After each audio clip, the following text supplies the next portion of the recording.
Good morning mga uncle. Doon na po tayo customer karon nga Honda Airblade. Gusto niya magpatao daw CVT set nga iyang gi-order gikan sa Shopee mga uncle. So mo na iyang gi-order mga uncle sa kaset nga sun, pulley og center spring og clutch spring og flyball. So mga uncle, atong gitistingan da ng unit mga uncle kung pilay top speed good niya mga uncle. So contesting mga uncle, so swerte gyud kayo kay hinay mga uncle og dragging pa gyud kayo sa mga uncle. So himbalik ta kay ato na yung bungkago ng iyang CVT mga uncle. Og diara mga uncle, ato nang gibungkag ang iyang CVT mga uncle, pinayup-yup patag sigarilyo ri mga uncle.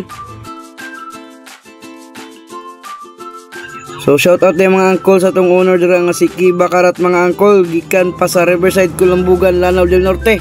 Nag-PM siya kaganina nako mga uncle para ipataod niya iyang CVT o gipanin ako siya karong adlaw. So mga uncle, shout out po dai ko sa tong amigo dira nga nag-comment last video na to mga uncle kaganina. Si Kurt Humuad.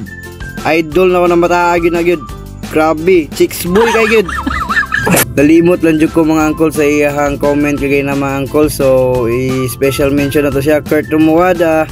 Patutuya. Uhahay. So samtang gakamulo pag taghinlo dra mga uncle no, samtang gitaon ako na iyang clutch spring mga uncle, lisod jud kay sa itad mga uncle kung wala kay mga proper tools mga uncle. Wow. Mga uncle, kung gusto ka mong magpaayos sa inyong mga motor, anhilang mo diri sa Purok 3 Barangay Montay at bang diri sa Kapilya. Makita ninyo ang among tarpaulin mga uncle, L&J Upgrades mga uncle. So kung pwede po mag-PM mo sa ko ang Facebook account Gary Kabaktulan mga uncle. Og makita ninyo mga uncle nga dunay isa ka unit dira sa likod mga uncle, ang Honda Beat nga silingan lang gyapon na mo diri mga uncle. Og sa pikas kilid is Sniper 155 nga version 3 mga uncle, nga gapa-wirings kang Dundun Works mga uncle atong kinakusgang mekaniko.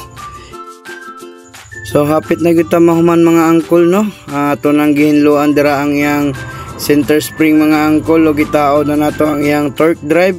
Nagpatabang ta sa owner mga uncle nga si Kay.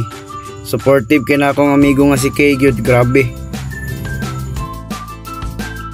Og ginahinayan natong taod ang iyang pulley mga uncle, og nakita ninyo nga ato nang gipaslak gyud mga uncle oh.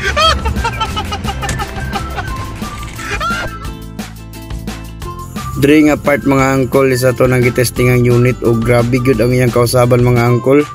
Kusog na jud kay sa mabunlot. Inaot nga masatisfied yun ang atong customer mga uncle. Og diri lang kutob atong video mga uncle, og salamat jud kayo sa pagsalig Mr. Kiba Karat. Dalaygo ng Dios og amping, ride safe always.